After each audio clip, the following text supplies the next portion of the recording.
এই যে কলম কলকাতা প্রোডাকশন হাউস, বাট এর ইনিশিয়াল স্টেজটা ছিল 2023-এ। ঠিক সেই সময় কিছু ঘটনা তোমার সাথে ঘটে।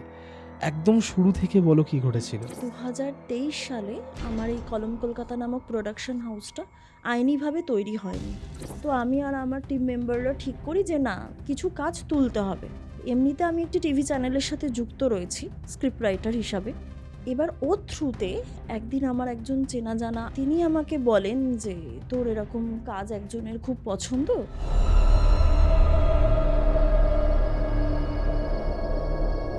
আমি অ্যাক্টিংটা করতে যাব। ঠিক ওই সময় আমার হোয়াটসঅ্যাপে দুটো অডিও ক্লিপ আসে। আমার সেই হাসি আর কান্নার আওয়াজটা আমরা শুনতে পাচ্ছি, সেটা তো ভয়ঙ্কর লেভেলে চলছে। হাসির মাঝখানে একটা ভয়ঙ্কর আক্রোশের শব্দ। বাড়িটা পুরনো, ঠিক আছে। বাড়িটা উঠে আমরা যখন ঘরে ঢুকছি, ঘরে ঢুকে দেখছি যে বাড়ির ভিতরটা পুরো অন্ধকার। এবার আমার না কেমন জানি একটা ক্রিপি লাগছিল, যেন মনে হচ্ছিল ওই অন্ধকার বাথরুমের ভিতরে কেউ আছে যে আমাদেরকে দেখছে। আচ্ছা,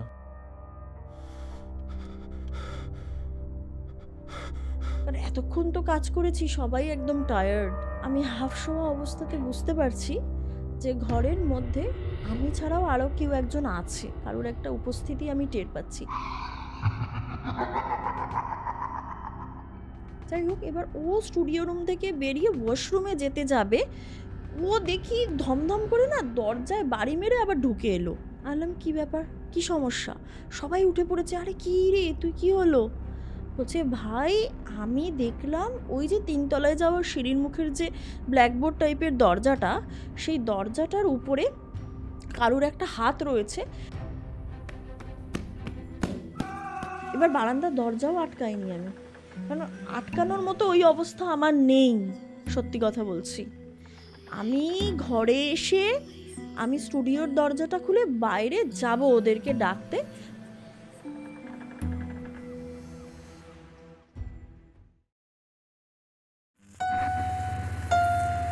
গল্পওয়ালা, the real paranormal experience. Hello everyone, welcome to Golpowala. আর গল্পওয়ালার আজকের হরর পডকাস্টে এমন একটা ঘটনা আপনারা শুনতে চলেছেন যা আপনাদের মারাত্মক একটা স্পাইন চিলিং অনুভূতি দেবে। আজকে রাত্রে হয়তো ঘুমানো একটু হলেও কঠিন হতে পারে, কারণ ঘটনা শোনার সময় এমন কোনো কিছুর উপস্থিতি আপনি আপনার আশেপাশে টের পেতে পারেন যা আপনি হয়তো চোখে দেখতে পান না। আজকের পডকাস্টে আমার সাথে রয়েছেন ভীষণ স্পেশাল একজন গেস্ট, অনন্যা রয় চৌধুরী। মারাত্মক একটা ঘটনা সে আজকের পডকাস্টে আমাদের সাথে শেয়ার করেছেন। তো আজকের এপিসোড আপনারা এই মুহূর্তে কোথা থেকে লাইভ দেখছেন কমেন্ট করে জানান, তার সাথে লাইক বাটনটাও প্রেস করুন। আর আপনারা যদি চান আপনাদের জীবনে ঘটে যাওয়া কোনো রিয়েল লাইফ প্যারানর্মাল ইনসিডেন্ট বা সত্যি ভৌতিক ঘটনা আপনারা আমার সাথে এবং গল্পওয়ালা পরিবারের সাথে শেয়ার করবেন, তাহলে অবশ্যই গল্পওয়ালার অফিসিয়াল ইমেল আইডি storyteller@gmail.com অথবা আমার ইনস্টাগ্রাম আইডি storyteller_অরিত্রকে ফলো করে ইনবক্সে ঘটনা লিখে পাঠাতে পারেন। এখন ঘড়িতে রাত্রি 9টা, আর আমি অরিত্র থাকছি আপনাদের সাথে আরও একটা মারাত্মক হরর পডকাস্ট নিয়ে।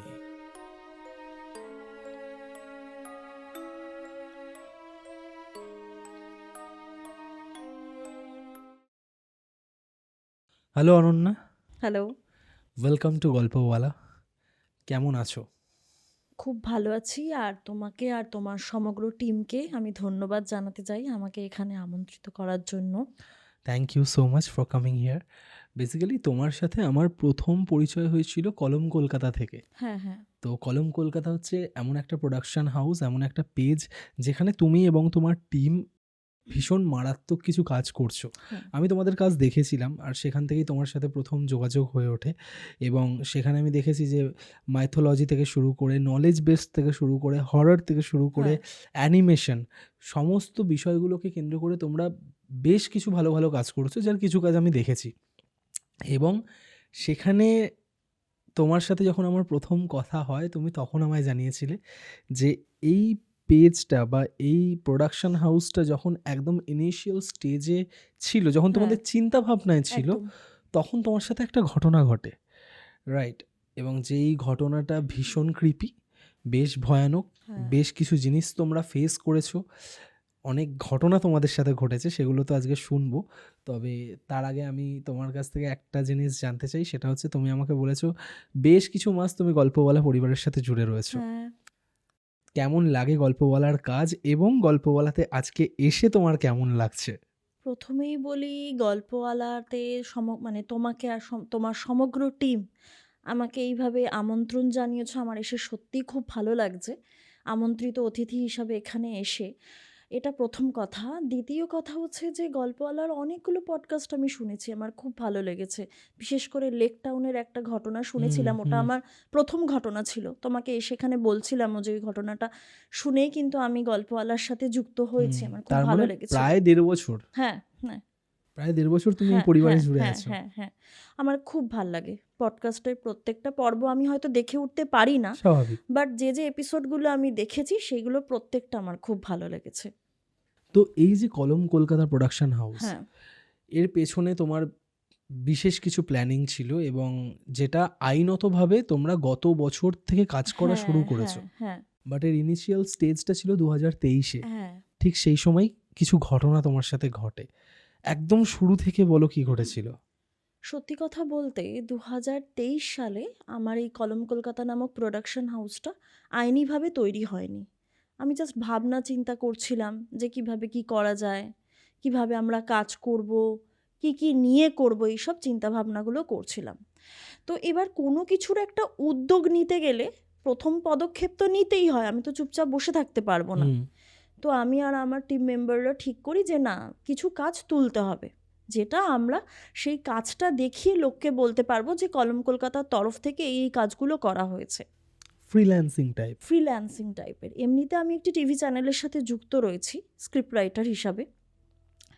এবার ব্যাপারটা কি হয় যে আমরা যে টিম মেম্বাররা ছিলাম প্রত্যেকে ঠিক করি যে একটা অ্যাড দেব, যে কলম কলকাতা নামক একটা প্রোডাকশন হাউস আছে, এর আন্ডারে এই কাজগুলো করা হয়।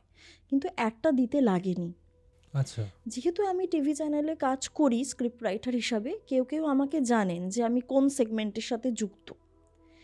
এবার ওর থ্রুতে একদিন আমার একজন চেনা জানা আঙ্কেলই বলি আর কি, তিনি আমাকে বলেন যে তোর এরকম কাজ একজনের খুব পছন্দ। আমি স্ক্রিপ্ট রাইটিং ছাড়া কিন্তু আমি একজন ডাবিং আর্টিস্টও। আচ্ছা। আমি ডাবিং আর্টিস্টও, এছাড়াও আমি ভয়েস ওভার আর্টিস্টও। ঠিক আছে, প্রচুর ভয়েস ওভার করতে হয়, নানা চ্যানেলেই কাজ করেছি ইউটিউবে। এবার তিনি আমাকে জানান যে তোর একজন ক্লায়েন্ট আসবে আর কি, মানে ফোন করবে, সে লন্ডনে থাকে। আচ্ছা। তো সে আমার প্রচুর কাজ নাকি দেখেছে, আমার কাজ পছন্দ করছে।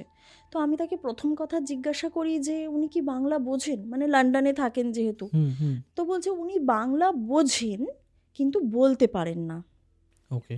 ঠিক আছে, তো তিনি কিছু সেগমেন্টে কাজ করতে চান, যে সেগমেন্টের উপর বেস করে তোদের কলম কলকাতার সাথে আর কি যোগাযোগ করবেন, তো তোদের কাজটা করে দিতে হবে।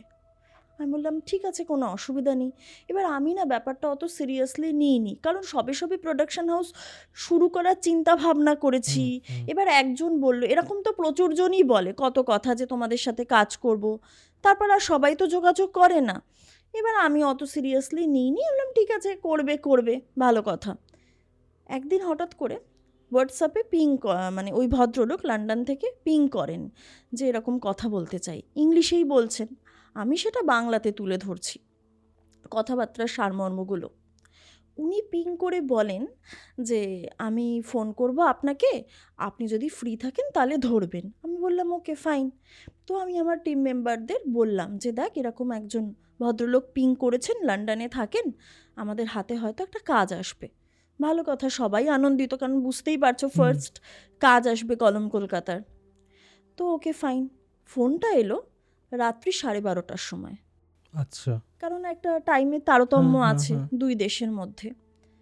12:30 তখন রাত্রিবেলা বাজে, ঘড়িতে দেখি হোয়াটসঅ্যাপ কল আসছে। আমি ফোনটা ধরেছি। এবার উনি প্রথম কথা যেটা আমাকে বললেন সেটা হচ্ছে, আপনারা হরর সেগমেন্টে কাজ করেন তো? আমি বললাম হ্যাঁ। মানে অ্যাকচুয়ালি স্ক্রিপ্ট রাইটার যারা, তাদের তো সব সেগমেন্টেই কাজ করতে হয়। আর ভয়েস ওভারের কথাও যদি আসি, তাহলে যে কোনো ক্যারেক্টারই আমাকে প্লে করতে হবে, কিচ্ছু করার নেই। সেক্ষেত্রে। তো আমি বললাম, হ্যাঁ, কেন করব না? আমরা সব সেগমেন্টেই কাজকর্ম করি। তো উনি আমাকে বলছেন যে, "আপনারা কি ব্রাহ্মীণ?" দ্বিতীয় কথা এটাই ছিল। আচ্ছা। তো আমি বললাম যে, "হ্যাঁ।" তখন উনি বলছেন, "কিছু চ্যান্টিং মানে মন্ত্র পাঠ-টাঠের ব্যাপার আছে, সেগুলো স্ক্রিপ্টে থাকবে।" এবার সত্যি কথা বলতে আমি না মানে মনের মধ্যে এসেছিল, বাট ওনাকে বলিনি। কারণ আমাদের কাছে ক্লায়েন্ট ভগবান, পরিষ্কার কথা। আমি ভাবছি যে হরর সেগমেন্টের উপর কাজ করবে, সেখানে চ্যান্টিংয়ের কী ব্যাপার-স্যাপার আসে? ঠিক আছে, ফাইন, আমি মনে হয়েছে কিছু আমি বলিনি। আমি বলেছি, "হ্যাঁ, আমরা ব্রাহ্মীণ।" ঠিক আছে, অসুবিধা নেই। আপনি স্ক্রিপ্ট পাঠাবেন। এবার বলুন কিভাবে কাজটা হবে। এইবার আসি একটা অদ্ভুত ধরনের কথায়। উনি ব্রাহ্মীণ বললেন, মন্ত্রর ওইসব চ্যান্টিং-ম্যান্টিংয়ের ব্যাপার-স্যাপার জিজ্ঞাসা করলেন। তারপর উনি আমাকে বললেন, "আচ্ছা, আমি যদি আপনাকে ২-৩ ধরনের এক্সপ্রেশন করে দেখাতে বলি, আপনি ডেমো দিতে পারবেন তো?" এবার সত্যি কথা বলতে আমাদের ডেমো বা স্যাম্পল দিতেই হয়। কারণ আমাদের এমনই একটা আমরা সেগমেন্টে কাজ করি, যেখানে স্ক্রিপ্টেরও আমাদের ডেমো দিতে হয়, ভয়েস ওভারেরও ডেমো দিতে হয়। কিছু করার নেই। তো ক্লায়েন্টের কথা আমাকে শুনতে হবে। আমি বললাম, "হ্যাঁ, অবশ্যই।" আর আমি একজন ভয়েস ওভার আর্টিস্ট হিসাবে যদি না স্যাম্পলটা দিতে পারি লাইভে, তাহলে সেটার থেকে লজ্জাজনক আর কিছু হয় না। রাত্রি 12:30 বাজে, অলরেডি আমি বলেছি। তখন উনি আমার কাছে ডেমো হিসাবে ফার্স্ট যেটা শুনতে চাইলেন, ডেমো বা স্যাম্পল হিসাবে, উনি বলছেন, ধরুন কোনো মহিলা, সেই মহিলাকে যদি একটা জলে ভরন্ত মানে আমরা বলি একদম সেই উপচে পড়া এরকম একটা সিচুয়েশনের কোনো চৌবাচ্চা বা কুয়োতে ডুবিয়ে মারা হয়, তাহলে তখন তার কষ্টদায়ক যে এক্সপ্রেশনটা সেটা কেমন হবে? আপনি একটু আমাকে দেখান তো করে। এবার আমার কিন্তু খটকা লাগলো। কারণ সাধারণত এত বছর আমি প্রায় এই ফিল্ডে ৩.৫ থেকে ৪ বছর কাজ করছি। আমার কাছে যারা লাইভ ডেমো বা স্যাম্পল শুনতে চেয়েছেন, তারা বড়জোর এটা বলেন যে, "একটু ভূতের হাসিটা করে দেখাও তো, একটু কান্নাটা করে দেখাও তো।" পার্টিকুলার এরমভাবে কিন্তু কেউ ইনস্ট্রাকশন দিয়ে বলেন না যে অমুক সিচুয়েশনে। সিনারিওটা ডিসক্রাইব করছে। একদম তাই। এতটা কিন্তু উনি বললেন। এবার এই কথা এ কথা সে কথার মাঝে কিন্তু মোটামুটি ঘড়ির কাঁটা দাঁড়িয়েছে ১:৪, ১২:৪৫। এই দিক সেই দিক করছে, কারণ উনি জিজ্ঞেস করছেন ব্রাহ্মীণ কি নাই, সেই হেন তেন ব্যাপার স্যাপার। আমি এক্সপ্রেশনটা করে দেখালাম যে কষ্টদায়ক ব্যাপারটা কীরকম হতে পারে। এবার উনি বলছেন, "আচ্ছা, ধরুন এই রকমের পরে উনি প্রেত হয়ে গিয়েছেন, মরে গিয়েছেন। আচ্ছা। এবার উনি একটা বড় হাভেলি বা কোথাও একটা বড় ভাঙাচোরা জায়গা বা রাজপ্রাসাদে ঘুরে ঘুরে বেড়ান, কেঁদে কেঁদে বেড়ান, কান্নাটা কিরম হবে?" ঘড়ির কাঁটা কিন্তু আস্তে আস্তে এগোচ্ছে, ৪৫ থেকে ধীরে ধীরে এগোচ্ছে, ওনার সিনও ধীরে ধীরে এগোচ্ছে। ঠিক আছে, আমি কান্নাটা শুরু করি। এইবারে বলি যে ব্যাপারটা তখন শুরু হলো, নিজে কাঁদছি, মানে বিশ্বাস করো এত ক্যারেক্টার প্লে করেছি। আমাদের না মানে আমি যার কাছে মানে আমি যাকে আর কি স্যার বা গুরু বলে ভাবি, তিনি সবসময় আমাকে একটা কথা বলতেন যে, "কখনো না চরিত্রের মধ্যে নিজেকে ঢুকিয়ে ফেলবি না, মানে জাস্ট যেটুকুনি প্লে করতে হচ্ছে ওটুকুনি, তারপরে আর একাত্ম করে ফেলবি না, না হলেই সমস্যা আছে। সেই চরিত্রের সাথে নিজেকে একাত্ম করে ফেললেই না ওরম ফিলিংস চলে আসে।" এবার কি হলো, অদ্ভুত ধরনের ব্যাপারটা, আমি যখন কাঁদতে শুরু করছি, বললে বিশ্বাস করবে না, আমি না নিজেকে থামাতে পারছি না। মানে আমি সেই চরিত্রটার মধ্যে যেন ঢুকে গিয়েছি। অথচ আমি একজন প্রফেশনাল আর্টিস্ট হিসাবে আমার খুব ভালো মতো কাণ্ডজ্ঞান থাকে যে আমি মানে কতটা সময় স্যাম্পলটা করে দেখাবো বা ডেমোটা শোনাবো। আমি সেই টাইমটা কিন্তু ক্রস করে গেছি। আমি কিন্তু নিজেকে কান্নাটা বা ওই এক্সপ্রেশনটা যাই বলি না কেন, ওখান থেকে নিজেকে কন্ট্রোল করতে পারছি না। In between the call. একদম।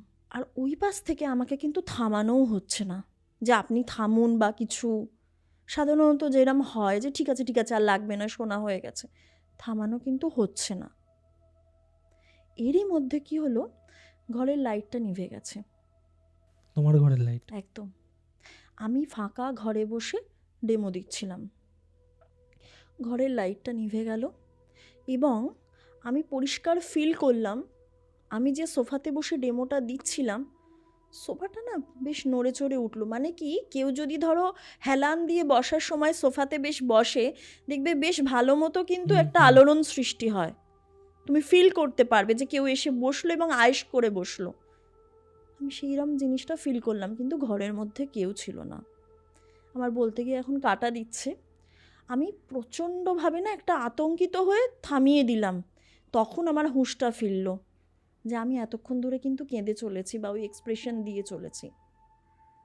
আমি সাথে সাথে মোবাইলের ফ্ল্যাশ লাইটটা জ্বেলে ঘরের এটা কিন্তু, এবার বলি যে অদ্ভুত ব্যাপারটা, ঘরের লাইটের সুইচটা কিন্তু অন ছিল, বাট লাইট অফ হয়ে গেছিল। লাইট অফ হয়ে গেছিল। ওকে।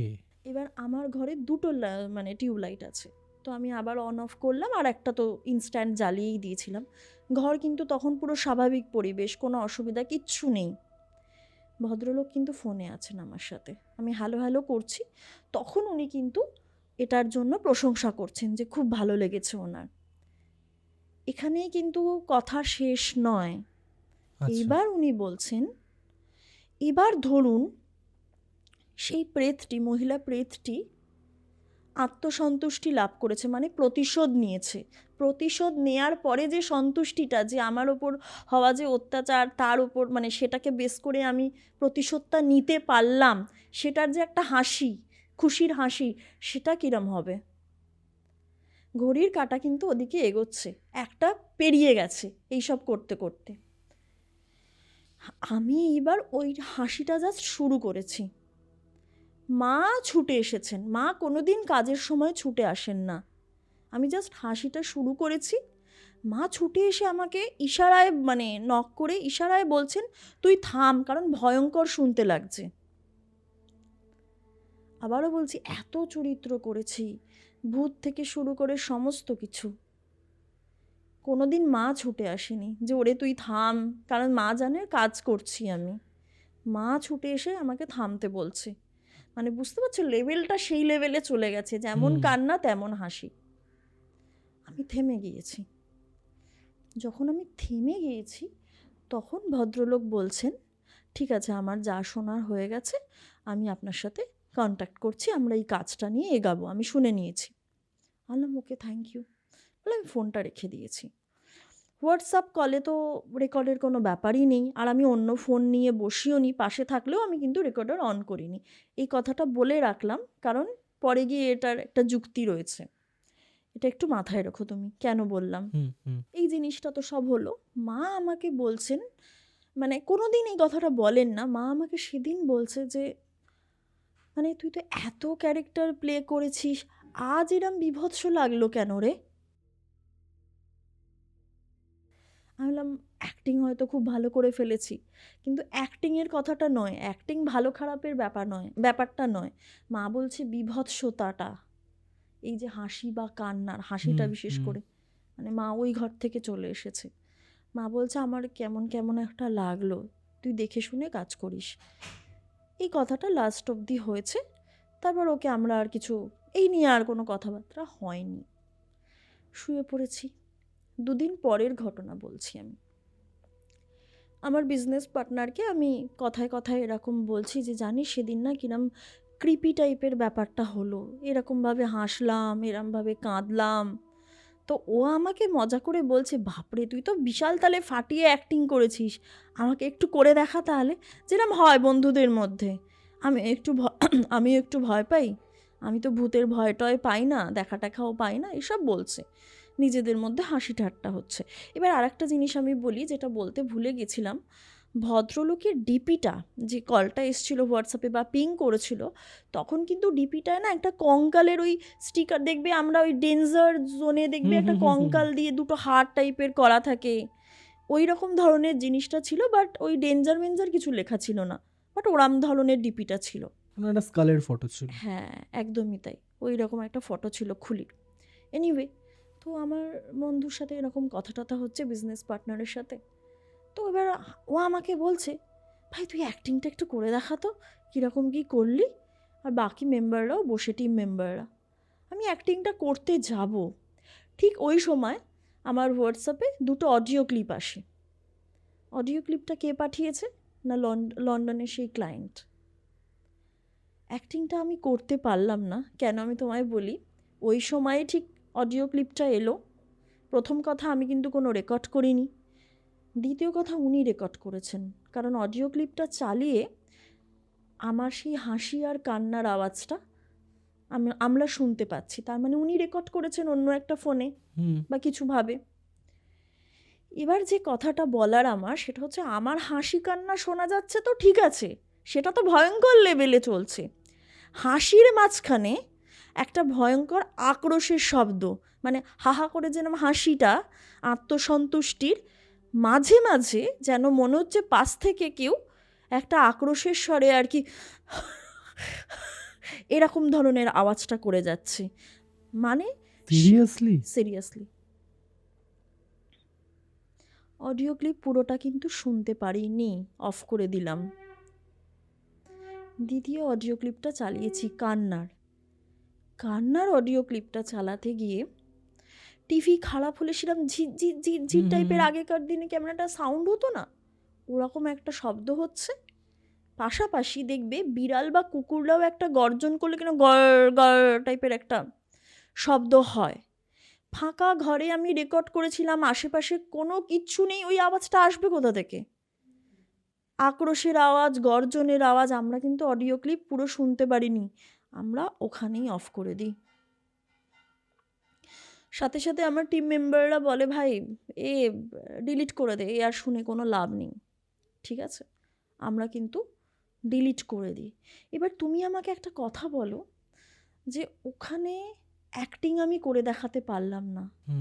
দ্বিতীয়ত, উনি সেই সময় অডিও ক্লিপ পাঠিয়েছেন, মাঝে কিন্তু কিছু সময় চলে গিয়েছে।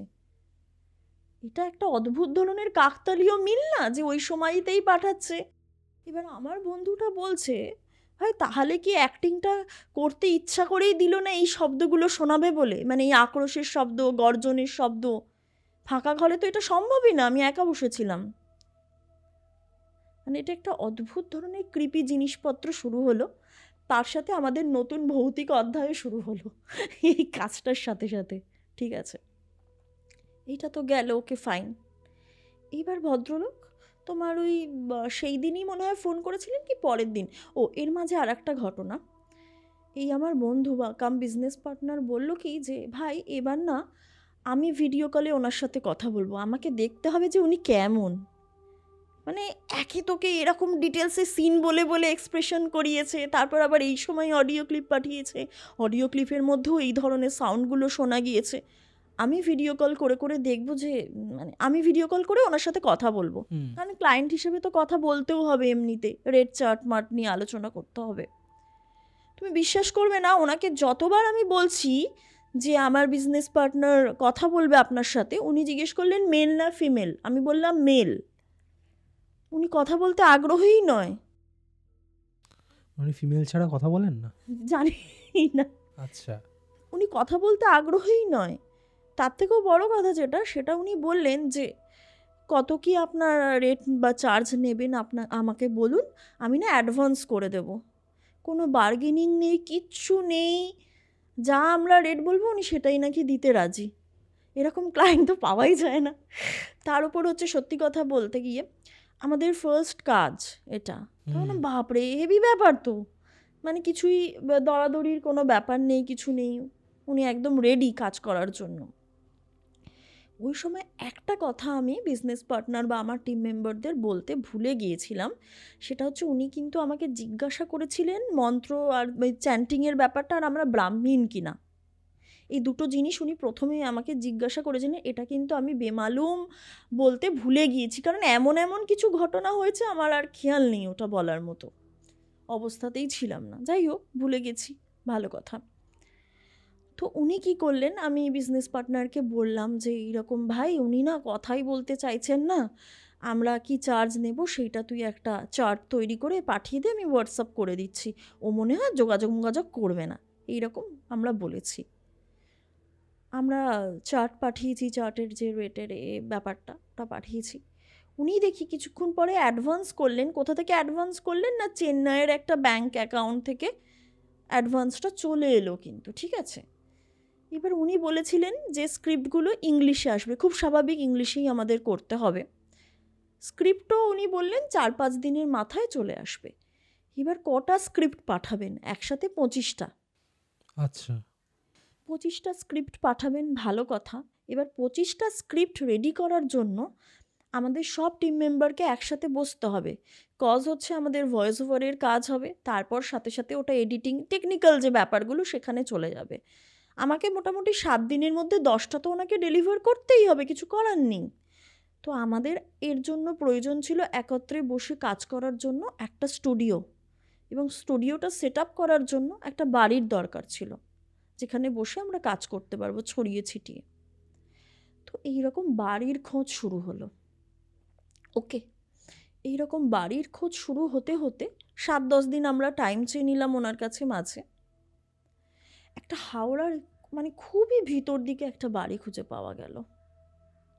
ঠিক আছে, বাড়িটা যখন খোঁজা হচ্ছিল তখন আমি যেতে পারিনি, কারণ আমার প্রচণ্ড প্রবলভাবে মানে জ্বর চলে এসেছিল, আমি উঠতে পারছিলাম না। তো ওরা আমাকে ছবি পাঠাচ্ছিল বাড়িগুলোর, যেগুলো যেগুলো খোঁজা হচ্ছিল। তো তার মধ্যে থেকে একটা সিলেক্ট করা হলো। এবার দেখো, বাড়ির ছবি দেখে তো তুমি বুঝতে পারবে না বাড়ির ভাইবসটা কেমন যতক্ষণ না আমি কাজ করছি বা থাকছি ওখানে গিয়ে। আমার ছবিটা দেখে ভালো লাগলো, আমি ওকে করে দিলাম, আমি যেতে পারিনি। এইবার বাড়িটার প্রসঙ্গে আসি, বাড়িটা কীরকম ধরনের আমরা পেলাম। বলে না, একটা ঘটনা যখন ঘটে পরপর ঘটতে থাকে, এটা সত্যি, আমি ওই সময় টের পেয়েছিলাম। বাড়িটা একে তো ভিতরের দিকে, ওকে ফাইন, ঠিক আছে, ভিতর হলে চাপ নেই, চলে যাওয়া যায়। যখন আমি বাড়িটায় প্রথম দিন যাচ্ছি, কাজটা শুরু হবে, বাড়িটা পুরনো, ঠিক আছে, পুরনো বলতে কি, পুরনো বাড়ি হতেই পারে, সেটা অস্বাভাবিক ব্যাপার নয়। বাড়িটার একটা পার্ট নতুন আর একটা পার্ট পুরনো। আচ্ছা। পুরনো বাড়ির একটা দিক হচ্ছে রেনোভেট করে একদম নতুন ঝাঁ চকচকে করা রয়েছে, আর একটা পুরনো দিকটা পুরনোভাবেই রয়ে গিয়েছে। নতুনের যে দিকটা সেটা কিন্তু তালাবন্ধ। বাড়িটা হচ্ছে তোমার 3 তলা মতো, ওকে, 3 তলাই হবে, হ্যাঁ, ওই 3 তলাই। 3 তলা, একদম সরু একফালি একটা গলি দিয়ে ঢুকে গেটটা খুলে আমি ঢুকলাম। বাড়িটা দুদিকে দুরকম, একদিকে পুরনো আর একদিকে ওই পুরনো বাড়ি ঝাঁ চকচকে করা হয়েছে। পাশ দিয়ে যখন ঢুকতে যাচ্ছি, বাড়ির একদম ফ্রন্টেই বাথরুমটা পুরনো তস্য, বোঝাই যাচ্ছে বহুদিন ইউজ হয় না, গায়ে পুরো শ্যাওলা ধরে গিয়েছে। এবং বাথরুমটার সামনে না তোমার ওই পাথর বালি সিমেন্ট সমস্ত ডাই করে রাখা, এবং বহুদিন ধরে ডাই করে রাখা।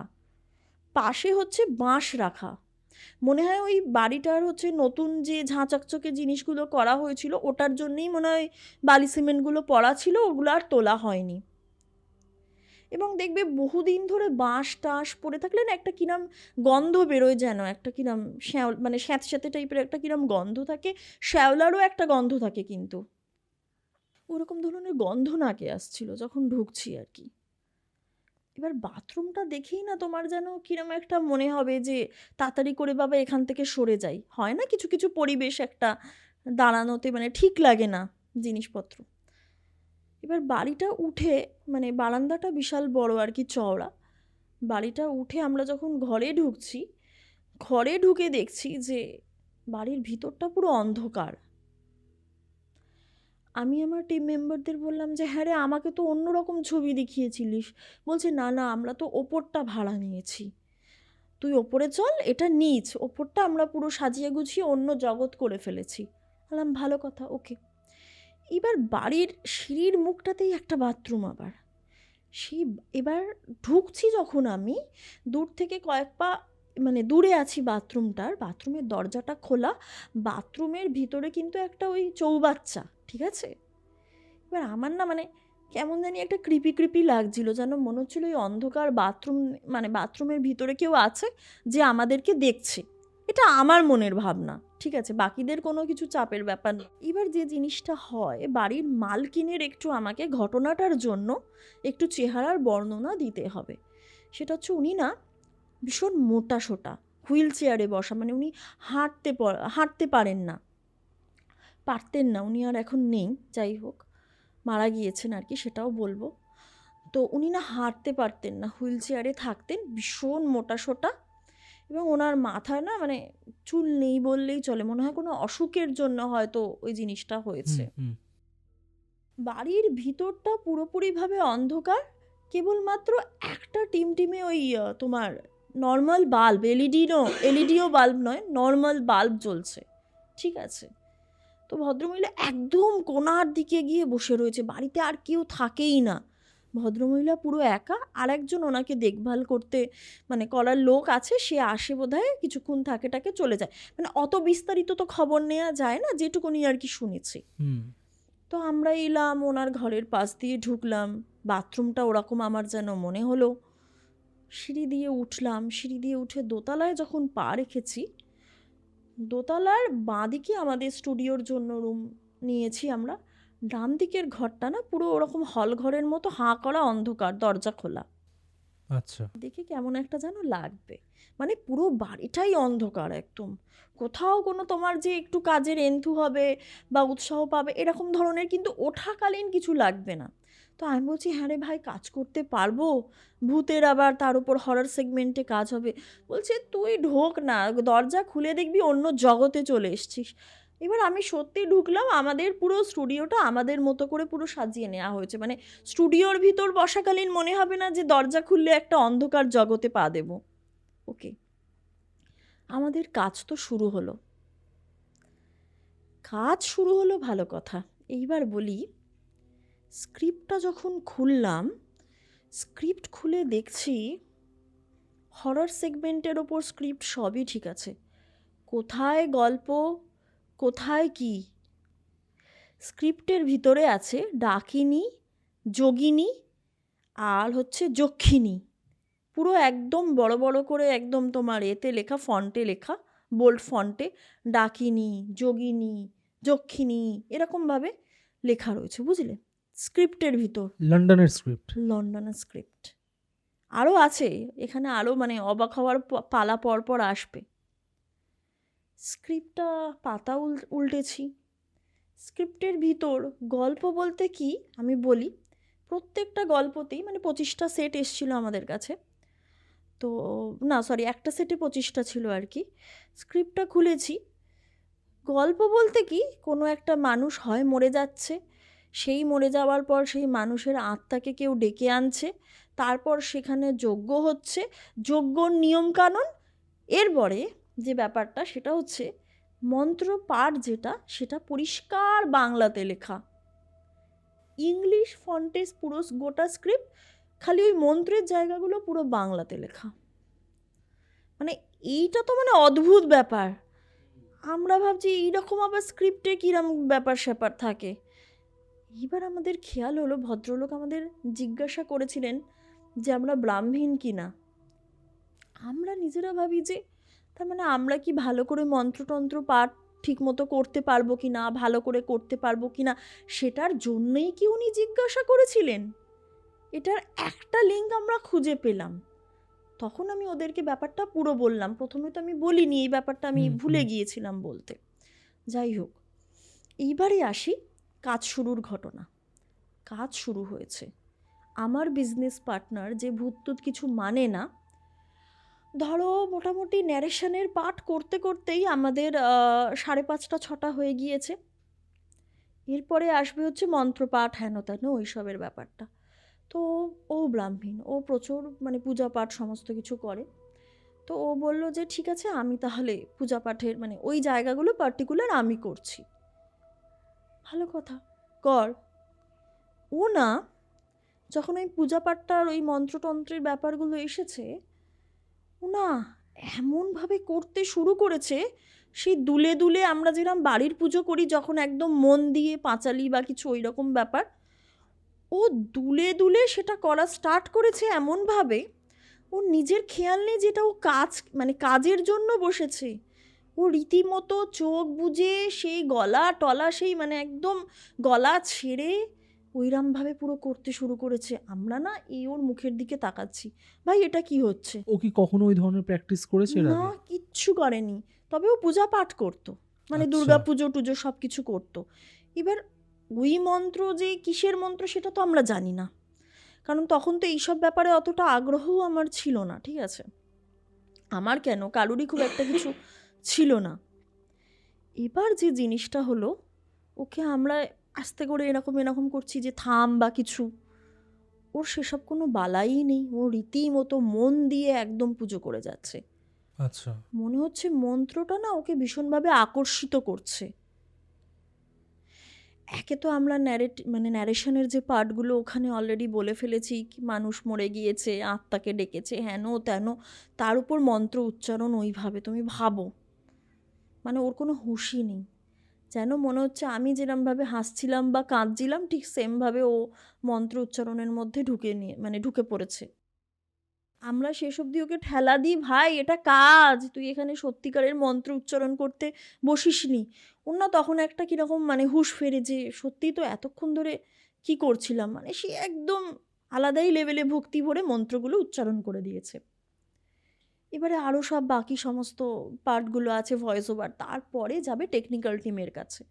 ঠিক আছে, তো আমাদের টার্গেট ছিল যে মোটামুটি আজকের মধ্যে 7-8টা স্ক্রিপ্ট নামিয়ে ফেলতে হবে, তারপরে আরেকদিন, কারণ আমাদের তো সবারই অন্যান্য কাজও আছে। তো সেই সব ব্যাপারের জন্য আমরা ঠিক করলাম রাত অবধি কাজ হবে। কাজটা গিয়ে গড়াতে গড়াতে কিন্তু ঘড়ির কাঁটা প্রায় তোমার, তার মধ্যে আমরা ডিনার সমস্ত কিছু সেরে ফেলেছি, মোটামুটি 1:30টা মতো বেজেছে। 1:20-25, 1:30টা মতোই বাজে, ঠিক আছে। এবার ছেলেদের অনেকক্ষণ কাজ করে এবার সবার একটু ওই ধূমপান আর কি, বলছে চল একটু হাওয়া খেয়ে আসি, এইসব ধরনের কথাবার্তা যেরকম হয়। তো আমি বললাম আমিও যাই। তো আমাকে ওরা নিয়ে যাবে না, রাত্রিবেলা বেরোচ্ছে বলে আমাকে ওরা নিয়ে যাবে না। আমাকে বলছে তুই এখানে থাক, আমরা তো এই গেটের এতে যাব, গেটের সামনেটায় যাব, কোনো অসুবিধা হলে ডাকবি। ওরা তো বেরিয়ে গেছে, কোনো সমস্যা নেই। আমি ঘরের মধ্যে রয়েছি, দরজাটা বন্ধ। এবার আমার ফিল হচ্ছে আমি ওখানে একটা খাট টাইপের ছিল, ওখানে একটু হাত পা ছড়িয়ে আর কি রিল্যাক্স করে হাফ শোয়া।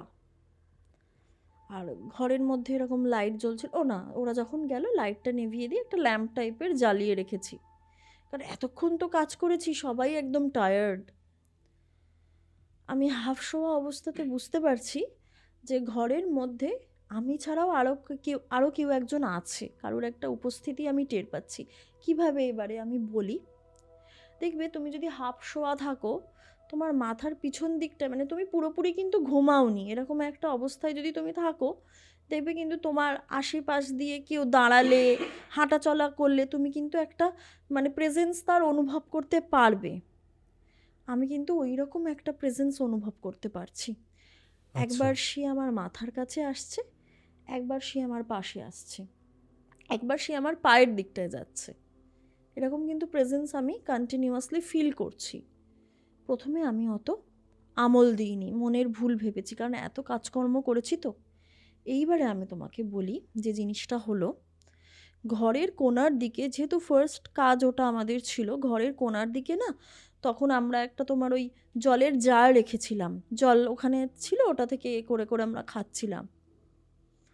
জলের জারের ওখানে হঠাৎ করে আমি শুনতে পেলাম, আমরা যেরকম জলের জারে যদি দুম করে কেউ মারলে দেখবে একটা আওয়াজ হবে, একটা সারা ঘরে সেই আওয়াজের এটা তোমার করবে, আওয়াজটা ইকো হয়ে যাবে। হ্যাঁ, এবার না ওরকম দম করে কিরম একটা কেউ যেন মারলো জলের জারের গায়ের উপরে, আওয়াজটা ওই রকমভাবে ঘরের মধ্যে ইকো হলো।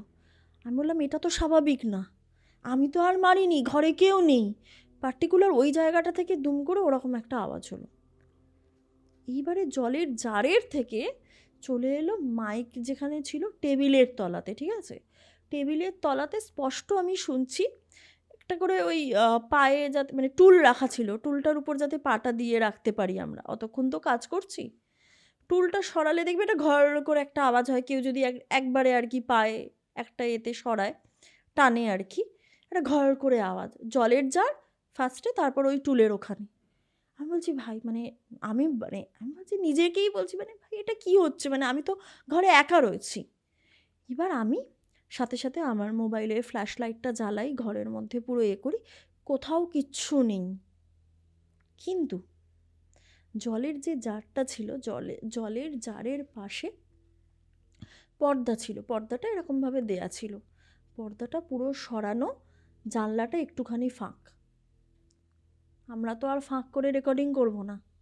পর্দাটাই বা কে সরালো, জানলাটাই বা কে ফাঁক করলো। ঘরের মধ্যে ওরা স্মোকও করেনি যে একটুখানি জানলাটা খুলে মুলে দেবে, ওরা বাইরে রয়েছে। এবার আমি কিন্তু টিউবলাইট পুরো জ্বালিয়ে দিলাম সারা ঘরে। এবার আমি এদিক ওদিক দেখছি, তারপর আমার মনে হলো আমি বারান্দাটায় যাই। এইবার বলি, ঘরে আসার পর থেকে কিন্তু বারান্দাতে আমরা কেউ যাইনি। আমি প্রথম যে বারান্দাতে যাচ্ছি দরজাটা খুলে, মানে কাজের পরে আর কি। বারান্দায় যখন গেলাম, সেখানে গিয়ে এক অদ্ভুত কাণ্ড ঘটলো। কি বলি, বারান্দায় দেখছি একটা ঝুলন্ত দোলনা।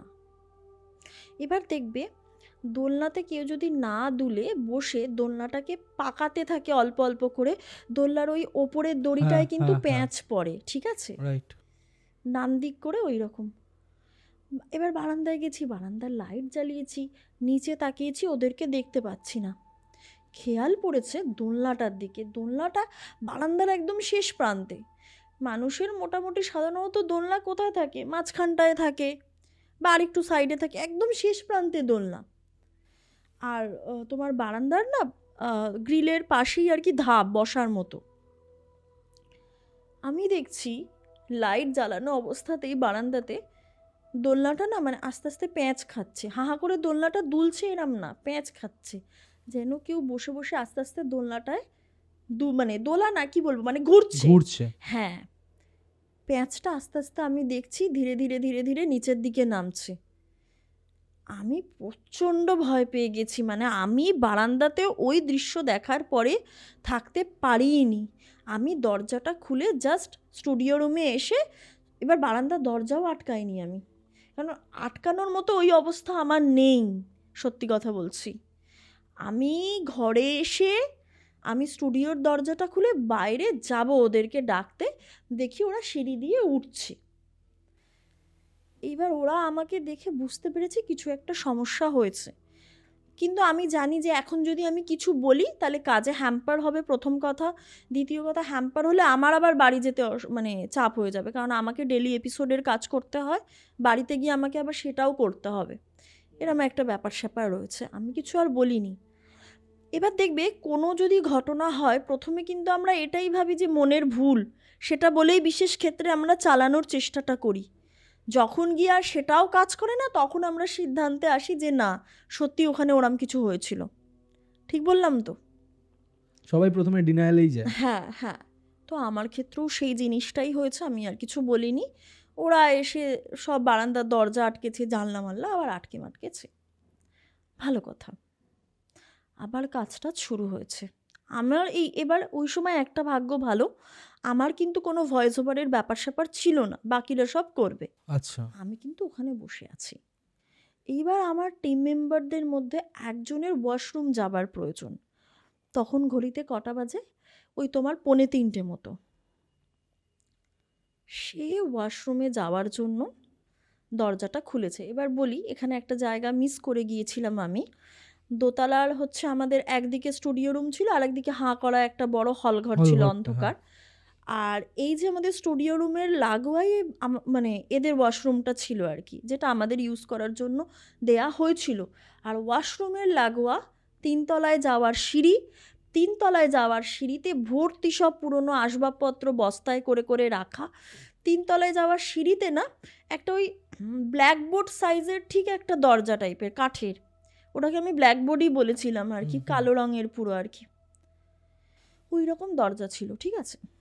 যাই হোক, এবার ও স্টুডিও রুম থেকে বেরিয়ে ওয়াশরুমে যেতে যাবে, ও দেখি ধমধম করে না দরজায় বাড়ি মেরে আবার ঢুকে এলো। আনলাম কি ব্যাপার, কি সমস্যা? সবাই উঠে পড়েছে, আরে কি রে, তুই কি হলো? বলছে, ভাই আমি দেখলাম ওই যে 3 তলায় যাওয়ার সিঁড়ির মুখের যে ব্ল্যাকবোর্ড টাইপের দরজাটা, সেই দরজাটার উপরে কারুর একটা হাত রয়েছে। সেই হাতটা মানে কি, এবার বলি, দেখবে সোয়েটার বড় হলে না হাতটাকে লম্বা করে নেওয়া যায়, হাতটা ভেতরে ঢুকে যায়, সোয়েটারের হাতা দুটো তখন খালি এরম করে বাইরে বের হয়ে থাকে।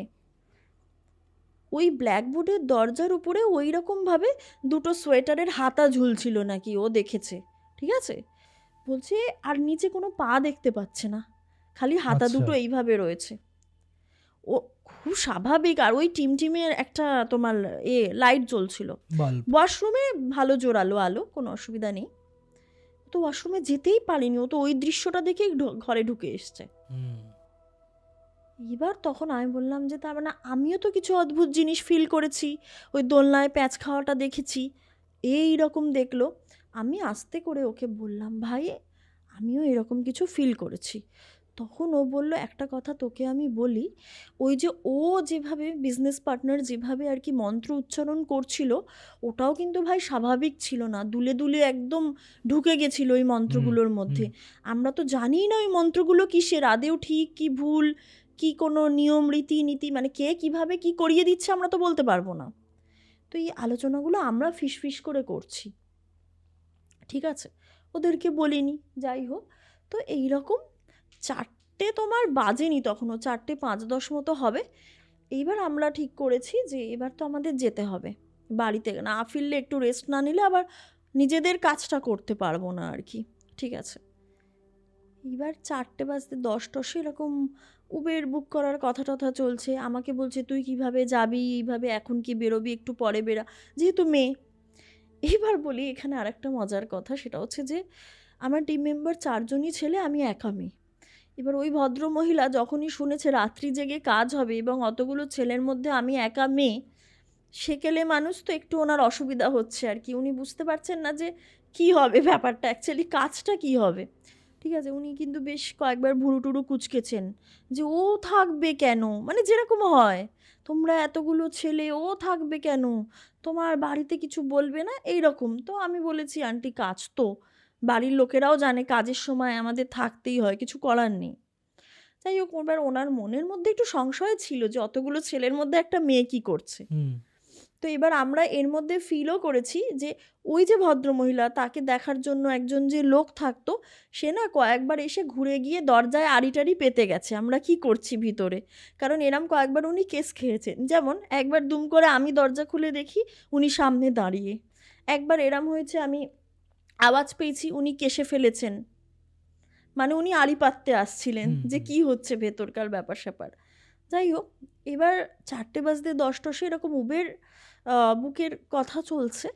তো হঠাৎ করে আরেকজন যে টিম মেম্বার, সে এবার বেরিয়ে বলছে ঠিক আছে তাহলে আমি গিয়ে একবার ভদ্রমহিলাকে বলি যে এবার আমরা বেরিয়ে টেরিয়ে যাব, দরজাটা তো লক করে দিতে হবে, কারণ উনি তো একেই অসুস্থ, ওই লোকটাকেই বলতে হবে, মানে এরম কথাবার্তা চলছে নিজেদের মধ্যে। এবার ও যখন বেরোতে যাবে, ও বলছে ভাই, ও পরে বলেছে তখন সেটা বলেনি, বলছে আমি মানে ও নাকি সেই সময় ফিল করেছিল যে ওই যে হাঁ করা যে ঘরের দরজাটা খোলা ছিল, বড় লম্বা ঘরটা, ওইখানে নাকি কেউ একজন ঘুরে ঘুরে বেড়াচ্ছিল। তার নাকি, মানে আমার বলতে গিয়ে কাঁটা দিচ্ছে, ও এমনভাবে বলেছিল সেটাই আমি বলছি, ঘুরে ঘুরে বেড়াচ্ছিল বলতে কি মানে সাধারণভাবে শান্তভাবে ঘুরছে সেটা নয়, দৌড়াচ্ছে যেন কেউ অস্থিরভাবে। আর একটা জিনিস বলি, যে দৌড়াচ্ছিল তার পরনেও কিন্তু লম্বা কার্ডিগান ছিল, এবং আমার যে বন্ধুটা সেও কিন্তু একটা ওই সোয়েটারের হাতা সমেত আর কি দুটো দেখেছিল দৃশ্য আর কি। তো ওই জিনিসটাও আমাদের পরে বলেছিল, তখন বলেনি। তো কিন্তু ওর প্রচণ্ড সাহস, ও এইসবে কেয়ার টেয়ার করে না, ও নিজের মনের ভুল ভেবেছে, দিয়ে ও সিঁড়ি দিয়ে নেমে গেছে, সবাইকে ইনফর্ম, মানে নিচের ওই ওই ভদ্রমহিলাকে ইনফর্ম করেছে। যাই হোক, আমরা বেরিয়ে গেছি, ঠিক আছে। এইবার শুরু হলো অন্য আর একটা গল্প। কিরম গল্প, বা ভৌতিক অধ্যায়ে যাই বলি না কেন, আমার বিজনেস পার্টনার যে অত মন দিয়ে মন্ত্রতন্ত্রগুলো পড়লো টললো, তার হঠাৎ কী খ্যাঁচ উঠলো জানি না, সে বলতে শুরু করলো যে এবার থেকে না আমি এইখানেই রাত্রি থাকবো, রাত্রিবেলাটা থাকবো, বাড়ি আর যাব না, কাজকর্মের সুবিধা হবে, আমারও নিজের কাজকর্মের মানে সুবিধা হবে, স্টুডিওতে? স্টুডিওতে হবে। আচ্ছা। আমি ওকে বললাম ভাই কি দরকার, বাড়ি চলে যা, এখানে থাকার কি দরকার। বলছে না এই কাজটার ওপর তো এমনিও প্রেশার আছে, জানিসই পরেরগুলো আমি সব মার্কটার করে রাখবো, কে কী ক্যারেক্টার করবে। আমি বললাম ঠিক আছে, এটারও একটা যুক্তি আছে। এবার ওর দেখা দেখি বাকি 3জনও বললো আমরাও তাহলে থাকা শুরু করব, কিন্তু প্রথম 2দিন থাকতে পারবো না, আবার 2দিন বাদে এসে তোর সাথে জয়েন করব। ভালো কথা, ওদের মধ্যেই সব ঠিকঠাক হলো, ঠিক আছে ফাইন। এই যে 2দিন, এই 2দিন কিন্তু কিছু হয়নি, ও ঠিকঠাক মতোই থেকেছে, কোনো প্রবলেম হয়নি, কিছু না। দুদিনের পর থেকে একদিন কি হয়েছে, সন্ধে ৭টা ৭:৩০ মতো ও আমাকে ফোন করেছে। ফোন করে এরকম কাজের ব্যাপার নিয়েই কথা হচ্ছে, নেক্সট রেকর্ডিং ডেটটা কবে রাখবো এই সেই কথাবার্তা হচ্ছে। ও হঠাৎ করে আমাকে বলছে, ভাই একটা মেয়েকে দেখলাম, কি সুন্দর দেখতে জানিস তো? হ্যাঁ। আলাম, বাহ খুব ভালো তো, কোথায়? এই তো সামনেই। ও সেদিন বলেছে সামনেই। ভালো কথা। আমি বললাম ঠিক আছে, তুই আবার নাম্বার চেয়ে বসিস না। এইসব নিয়ে আর কি টিয়ারকি মারলাম, ঠিক আছে। একদিন গেল এটা। সেকেন্ড দিন আবার কথা হচ্ছে, কারণ আমাদের তো মোটামুটি 7টার পরে আমরা আমাদের অফিস ওয়ার্ক থেকে মানে কি বলবো ওটাকে, ছুটি পেয়ে যাই আমরা, তখন নিজেদের এই আমাদের। আচ্ছা, ও যখন তোমায় ফোন করেছিল তখন কি তুমি প্রেজেন্ট ছিলে না ওখানে? না, আচ্ছা। আমি আমার বাড়িতে। এবং ও হঠাৎ করেই সিদ্ধান্ত নিয়েছিল ওই স্টুডিও রুমে থাকা শুরু করবে, হুম হুম। ওর বাড়ি যাবে না। যাই হোক, এইবার কি হলো কেসটা, ওই দিন বলল ঠিক আছে, আমি অত গা করিনি। এই ঘটনাটা পরপর 2-3 দিন ক্রমাগত হতে লাগলো। ও প্রায়ই আমায় যখনই ফোন করছে সন্ধ্যের দিকে বা রাতের দিকে, যখনই ও আমার সাথে কথা বলছে, ধরো একদিন গেট দিয়ে ঢুকতে ঢুকতে বলল কথাটা, একদিন বারান্দায় গিয়ে বলল, একদিন রাস্তা থেকে স্কুটি পার মানে স্কুটিটা সাইড করে দাঁড় করাতে করাতে বলল, ভাই মেয়েটা কি সুন্দর, কিন্তু কোনো কথা বলে না। আমি বলছি কোন মেয়ে, কাকে দেখছিস তুই? মানে একটু খচখচানি লাগলো যে, মানে যখনই কথা বলছে সন্ধ্যের দিকে, বলছে এই বাড়িরই মেয়ে হবে হয়তো, এইরকম বলছে। আমি বললাম হবে হয়তো, কারণ একটা পোর্শন বলেছি, আর একটা মানে ঝাঁ চকচকে রয়েছে, তালা বন্ধ দেখেছি। এবার হতে পারে ওখানে হয়তো কেউ এসেছে। সবসময় তো আর আমরা বাড়ি থাকছি না, ওখানে বেরিয়ে যাচ্ছি কাজের জন্য। এবার কি হলো, একদিন আবার ওই নেক্সট রেকর্ডিংয়ের ডেট এসেছে। আমাকে আমার বিজনেস পার্টনার নামিয়ে দিয়ে বলল, ভাই তুই আস্তে আস্তে গেটটা খুলে ঢোক স্টুডিও রুমে, আমি স্কুটিটা সাইড করে আসছি, আর এনে ফিশ ফ্রাই বলে, আর বাকিরাও আসবে, ঠিক আছে। ফিশ ফ্রাইয়ের প্যাকেটটা দিয়েছে আমার হাতে। আমি ফিশ ফ্রাইয়ের প্যাকেটটা নিয়ে বাড়ির গেটটা খুলেছি, ওই নোংরা বাথরুমটার সামনে এসেছি। গেটটা খুলে গেটটা লাগিয়ে নোংরা বাথরুমের সামনে এসেছি। টুক করে তোমার একটা আওয়াজ হলো, পেছন ফিরেছি, দেখছি কেউ নেই কিন্তু, ঠিক আছে। মনের ভুল ভাবলাম, ওকে ফাইন, হতেই পারে। আমি এগিয়ে গিয়ে বারান্দাটায় উঠেছি।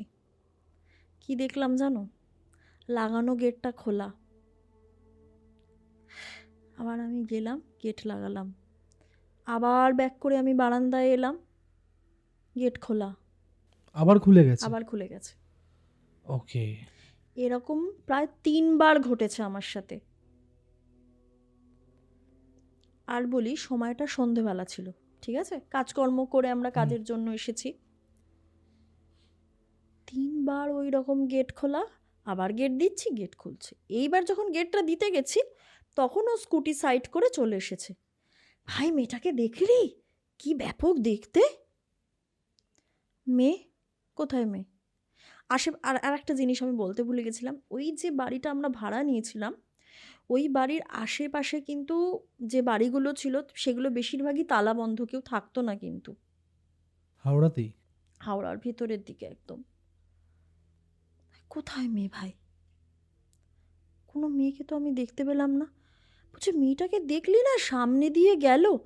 এবার কিন্তু আমার গায়ে কাঁটা দিচ্ছে ওখানে দাঁড়িয়ে, কারণ ও প্রায়ই একটা মেয়ের কথা বলছে সন্ধে হলেই। হঠাৎ করে ওর থাকার একটা ধুম পড়ে গেছে স্টুডিও রুমে, নিজের বাড়ি না গিয়ে। এবার আমি আর কিছু ওকে বলিনি, আমি স্টুডিও রুমে ঢুকে গিয়েছি, কাজ শুরু হয়েছে। এবার একটা মানে একটা জিনিস খেয়াল করে দেখো, যেদিনই আমাদের কাজের ওই মানে ডেটটা থাকছে বা বারটা থাকছে, সেদিনই কিন্তু এইসব ধরনের জিনিসপত্র ঘটছে বেশিরভাগ। কারণ একটা বন্ধ গেট কীভাবে খুলে যায়, আমি দিয়ে আসছি বারবার করে। বা সেদিন জানলাটাও খুলে গেছিলো, পর্দা ফাঁক করা বা সরানো, মানে একটা কীরকম ব্যাপার। তো আমি না ঠিক করি যে ওই ভদ্রমহিলাকে জিজ্ঞাসা করব কাজের ফাঁকেই নেমে, যে কোনো মেয়ে আছে কিনা এখানে, বা ওই পোর্শনে কেউ থাকে কিনা। যেরকম ভাবি সেরকম কাজটা করিও কিন্তু। কাজের ফাঁকে আমি আর আমার এক টিম মেম্বার এসে মহিলাকে জিজ্ঞাসা করলাম, এখানে কি কোনো মেয়ে থাকে? বলছে, না তো, এখানে তো কোনো মেয়ে থাকে না। এইবারে ওপরে উঠেছি, সেদিন কাজকর্ম হয়েছে, আমি জিজ্ঞাসা করেছি, এ ভাই, তুই ওই মেয়েটাকে কোথায় দেখতে পাস রে? এবার বলি, ওই বাথরুমের সামনে কিন্তু একটা ওই কি বলে না, সেপটিক ট্যাঙ্ক বলে তো বোধহয়, ওই ওই ওই রকম একটা জিনিস ছিল, ঠিক আছে। বলে, মেয়েটাকে ওই ট্যাঙ্কের ওখানটায় দেখেছি, গেটের সামনেটায় দেখেছি। এবার ভাবো, তোমাকে প্রথমেই বলেছিলাম বাড়ির ফ্রন্ট সাইডটা কিন্তু একদম নোংরা। হুম। নোংরা জায়গাতেই মেয়েকে দেখছে, একটা সুন্দরী মেয়েকে নোংরা জায়গাতেই দেখছে। আশেপাশে রাস্তা দিয়ে কোথায় সেসবের কোনো বালাই নেই। ওই ওয়াশরুমের সামনেটায় দেখে, নয় গেটের সামনেটায় দেখে, পুরোটাই ফ্রন্ট নোংরা, কিন্তু ওই সব আসবাবে মানে জঞ্জালে ভরা। বলছে, ভাই এই এই জায়গায় আমি দেখি। আমি আর কোনো কথা বলিনি। আর ডাল মে কুচ কালা হ্যায়, কারণ একটা সুন্দরী মেয়ে সবসময় মানে গেটের ধারে না দাঁড়িয়ে ওই নোংরায় দাঁড়াতে যাবে? আর দাঁড়াবেই বা আর কেন? দাঁড়াবেই বা কেন? সেই সুন্দরী অসুন্দরীর কোনো ব্যাপার নয় এখানটা, ঠিক আছে। এরকম আবার কি ব্যাপার? আর আরেকটা জিনিস আমি বলি, মেয়েদের তো একটু বেশি ভয় থাকে, সাপখোপের একটা ভয় তো আছে। সে গিয়ে বেছে বেছে অন্ধকার জায়গায় দাঁড়াবে? আমি আর কিছু বলিনি, ওনার থেকেও ওটা জিজ্ঞাসা করে নিয়েছি। আমি আর আমার টিম মেম্বার এবারে বলছি, ভাই এখানে মনে হচ্ছে কোনো গন্ডগোল আছে, কারণ আগের দিন অলরেডি ওর সাথেও ওই ঘটনাটা ঘটেছে, আমিও দেখে নিয়েছি ব্যাপারটা, ঠিক আছে। এইবার বলি, টিম মেম্বার ওই না মেয়ের ব্যাপার স্যাপার তো চলছে, ভালো কথা।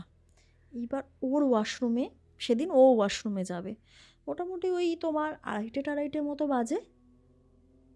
ও দরজাটা খুলেছে, দরজাটা খুলে ও দেখতে পেয়েছে, মানে ওর ভার্সনেই আমি বলছি, বাড়ির যে মালকিন, যে হুইল চেয়ার থেকে উঠতে পারে না, তাকে দেখছে দোতলার ঘরে হুইল চেয়ারে বসে রয়েছে ওই অন্ধকার ঘরের মধ্যে। এবার অন্ধকার ঘরে কিভাবে দেখতে পেলো? টিমটিমে আলোটা তো জ্বলে, ওখানে দাঁড়ালে ঘরটা একটুখানি তো দেখাই যায়। ওই ঘরের ভিতরে নাকি ওই আমাদের ওই মালকিনকে দেখছে বসে রয়েছে হুইল চেয়ারে।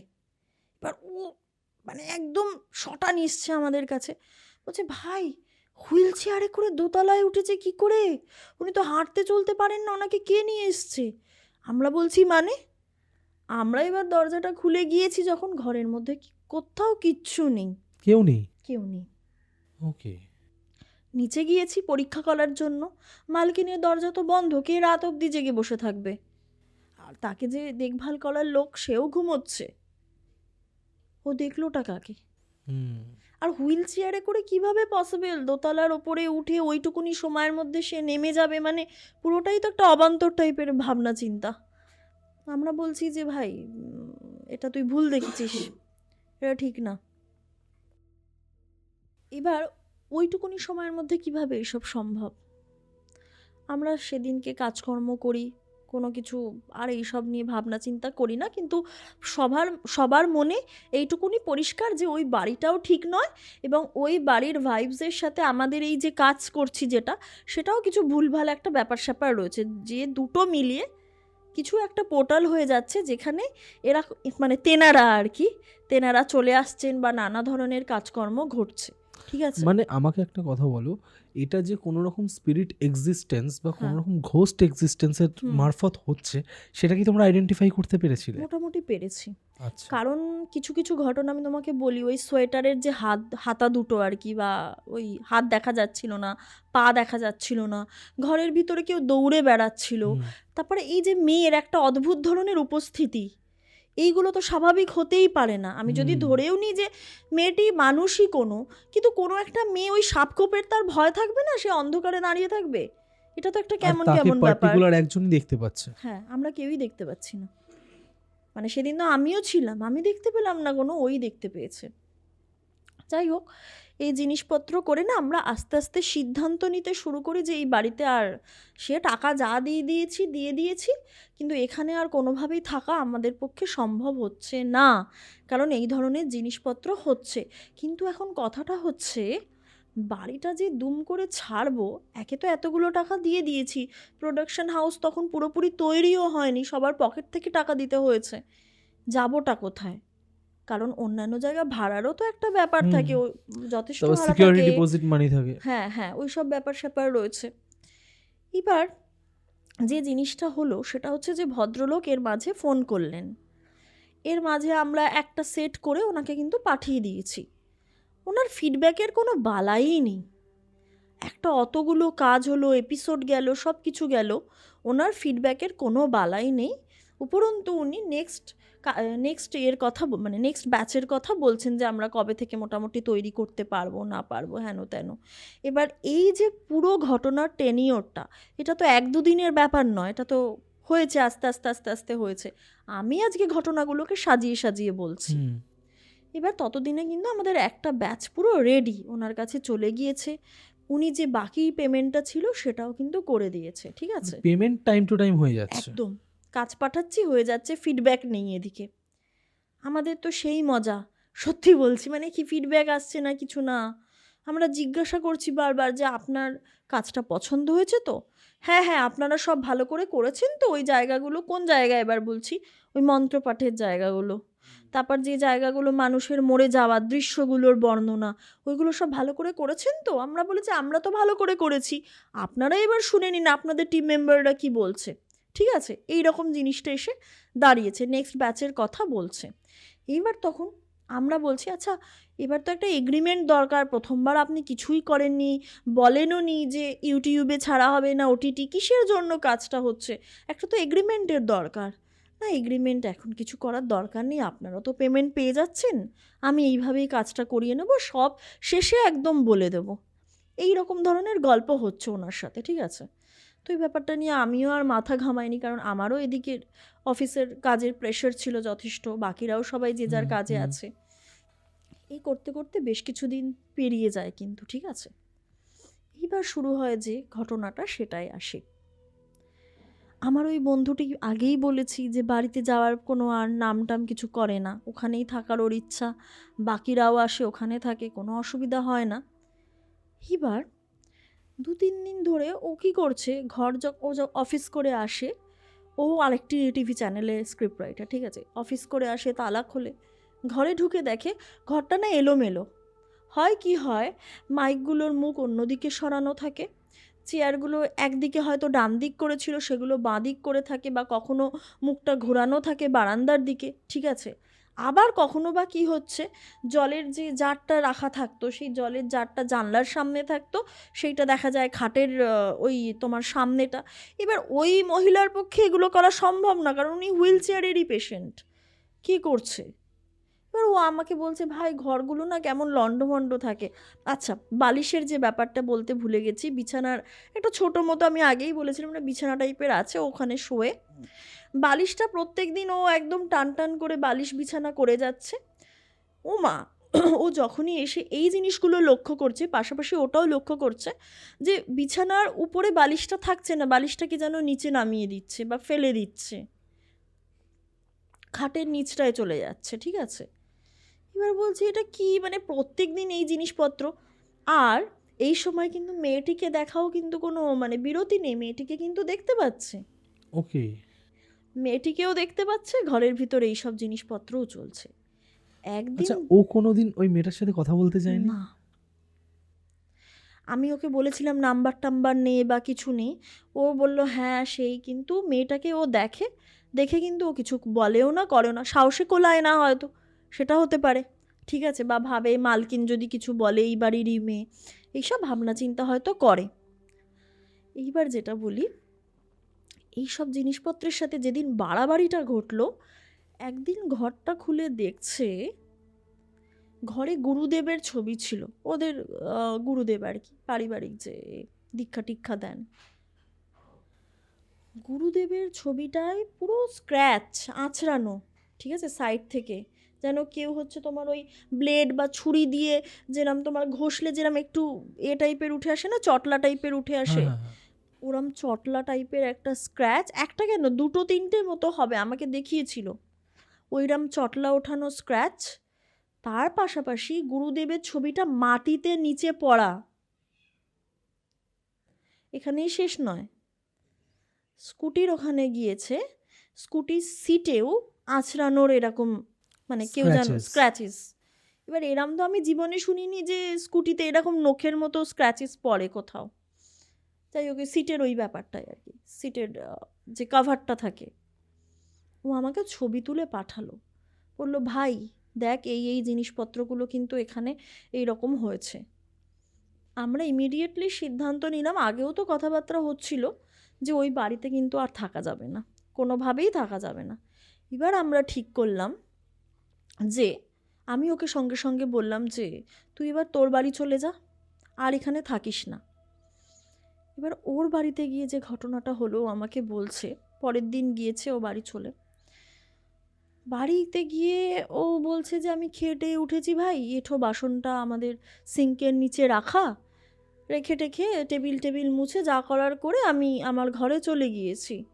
একটু বাদে ওয়াশরুমে যাওয়ার জন্য উঠেছি, উঠে রান্নাঘরের সামনেটার নিচে কি মনে হয়েছে তাকিয়েছি, দেখছি এঁঠো বাসনগুলো না মেজে, মানে কেউ যেন মেজে রেখেছে, ঝকঝকে হয়ে রয়েছে পুরো।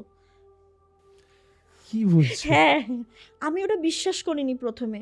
বলছে সত্যি বলছি, বিশ্বাস কর। এবার এটাও ঠিক, ওর মিথ্যে বলে তো এখানে কোনো ফায়দা নেই, কারণ ও আমাকে থোড়ি ভয় দেখাবে। ও নিজেও একটা এর মধ্যে দিয়ে যাচ্ছে, আমিও একটা এর মধ্যে দিয়ে যাচ্ছি। বলছে এঁঠো বাসনগুলো আর এঁঠো নেই ভাই, ঝকঝকে করে কে রেখে দিয়েছে, পুরো ওই সিঙ্কের নিচে রাখা। আচ্ছা এটা কি হচ্ছে ভাই? বলছে আমি জানি না। এবার আমার বাড়ির ঘটনা শোনো। এটা তো গেল।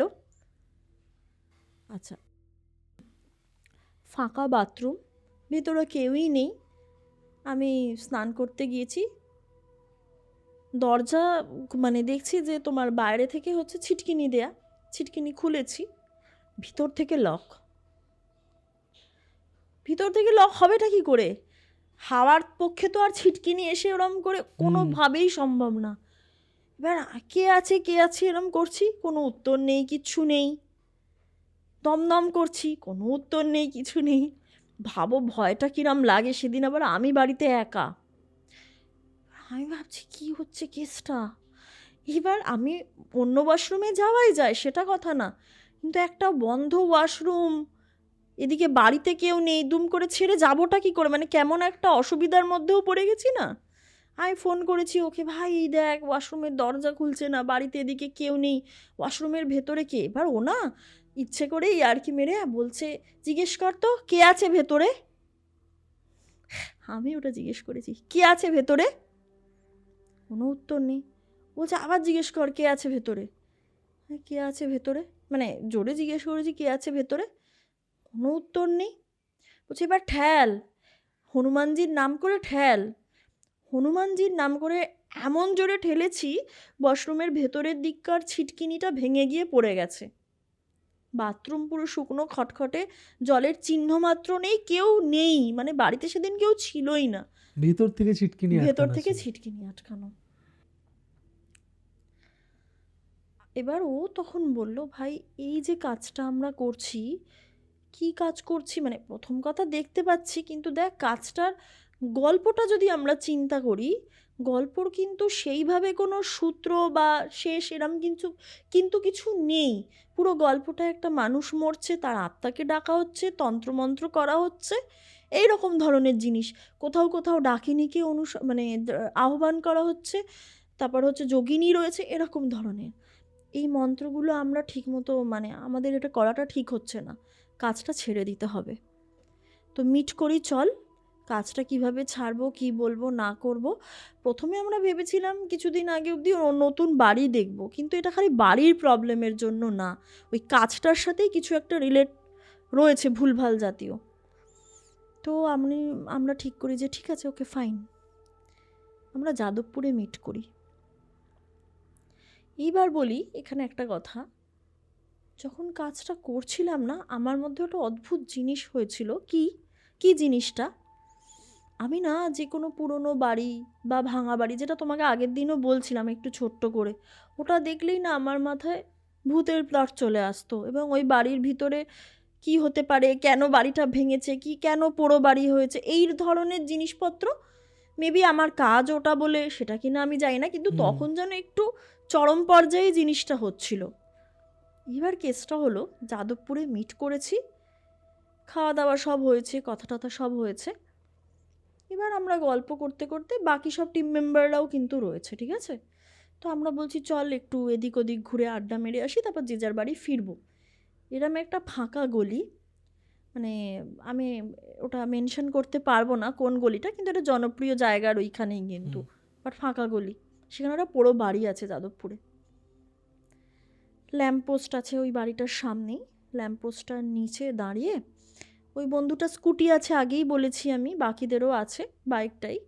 ওই স্কুটিটার উপর উঠে, স্কুটিটা থামানোই ছিল, ঠিক আছে, স্কুটিটার উপর উঠে ওই বন্ধুটা যেরকমভাবে বর্ণনা দিয়েছে আমি ঠিক সেভাবেই বলছি, হ্যাঁ, স্কুটিটার ওপর উঠে আমি নাকি হাসছি, মানে একটু মুখে মৃদুমন্দ হাসি, বাড়িটার দিকে নাকি ঠিক ঘাটটা ওরকম করে কাত করে তাকিয়ে তাকিয়ে বলছি একটা প্লট, গল্পের প্লট।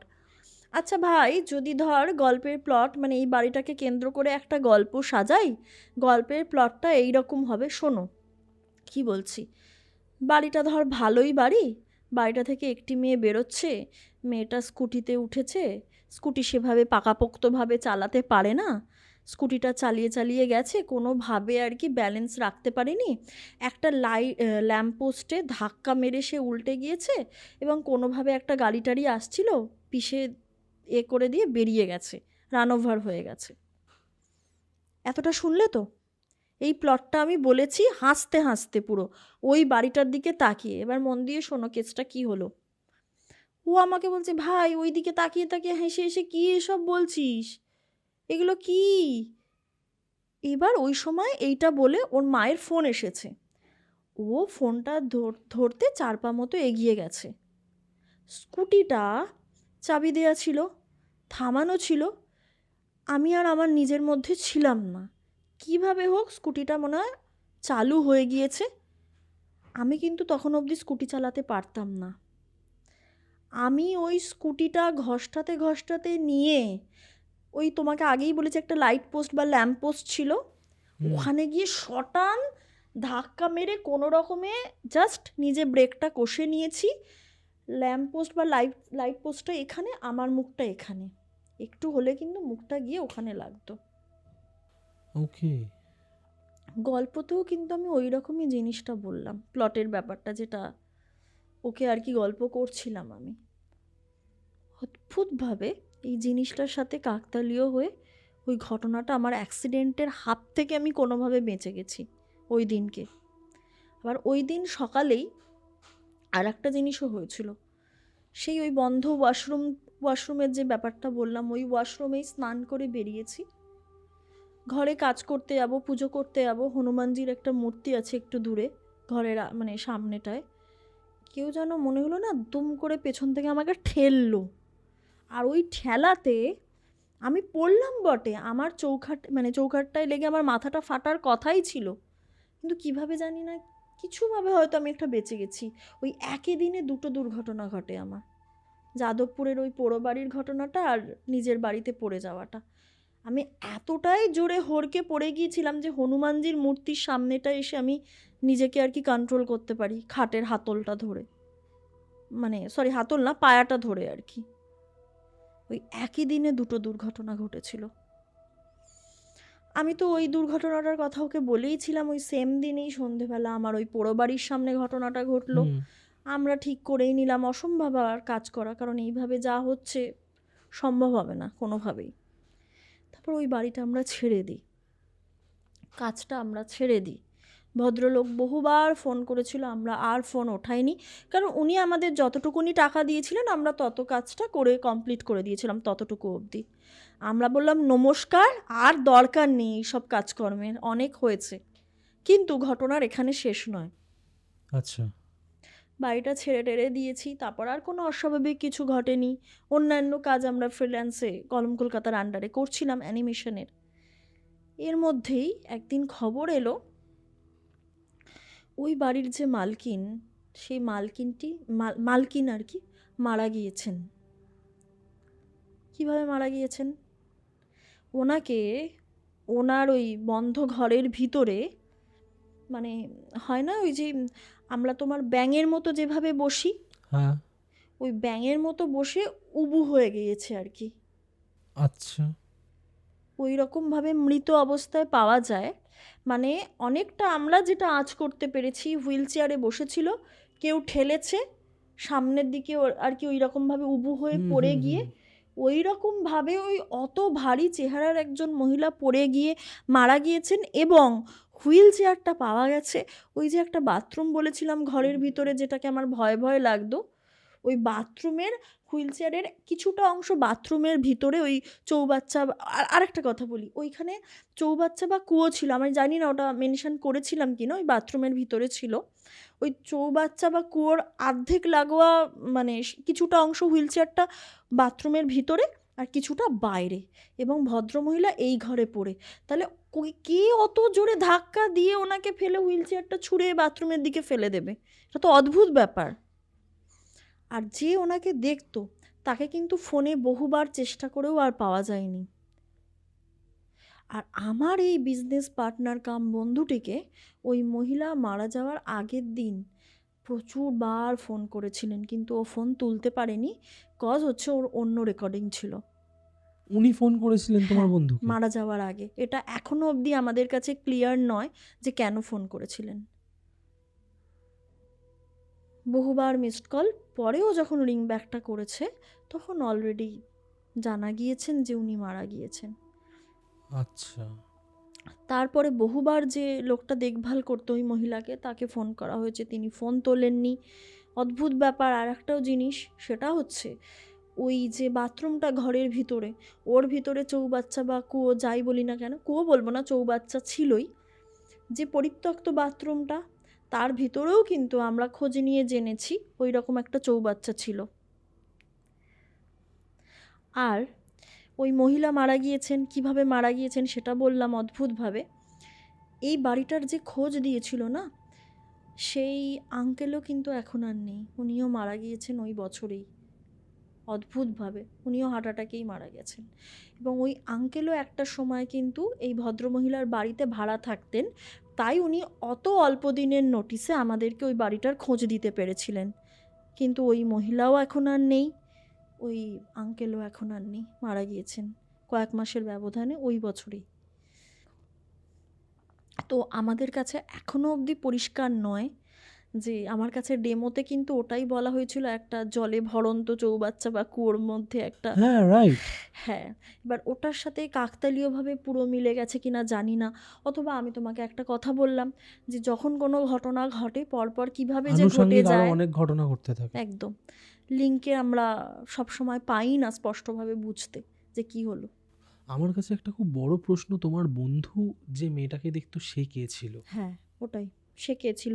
কিন্তু ওই বাড়িতে কিন্তু কোনো মেয়ে ছিল না, কারণ মহিলার কাছে হুম, আমরা হুম, জিজ্ঞাসা হুম। করেছিলাম, এবং ওর থেকেই আমাদের প্রশ্নটা এসেছিল যে কোনো মেয়ে কেন নোংরা জায়গায় দাঁড়াবে? এক্স্যাক্টলি। তার রূপটা কোনো ম্যাটার না, কিন্তু সে সন্ধেবেলায় নোংরা কেন জায়গায় দাঁড়াবে? আমার মনে হয় এই পার্টিকুলার কাজটা করতে গিয়ে তোমরা এমন কোনো এনার্জিকে নিজেদের দিকে অ্যাট্রাক্ট করেছিলে একদমই তাই। যে পুরো এন্টায়ার ঘটনাটার সাথে কোনোভাবে কানেক্টেড।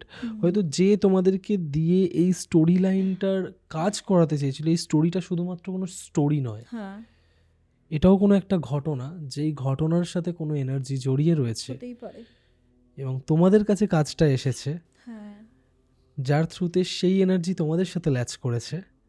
এবং সবথেকে আশ্চর্যের একটা বিষয়, এখানে ডাকিনী, যোগিনী এবং যক্ষিণীর নাম হ্যাঁ, মেনশন পুরো করা। মানে আমি দেখাতে পারবো না, কারণ আমার সত্যি কথা বলতে প্রোডাকশন হাউস দিয়ে গিয়েছিল বলে কাজটা এখন আইনিগতভাবে তার একটা স্টেটাস রয়েছে, না না হলে পুরো বোল্ডে ব্ল্যাকে পুরো ওরকম ডাকিনী, যোগিনী, ইয়াক্ষিনী এরকমভাবে করে থাকতো। এবং গল্পগুলো গল্পই ছিল না, নয় কেউ মরছে তার আত্মাকে ডাকছে, নয় ডাকিনীকে আহ্বান করা হচ্ছে, এইরম ধরনের।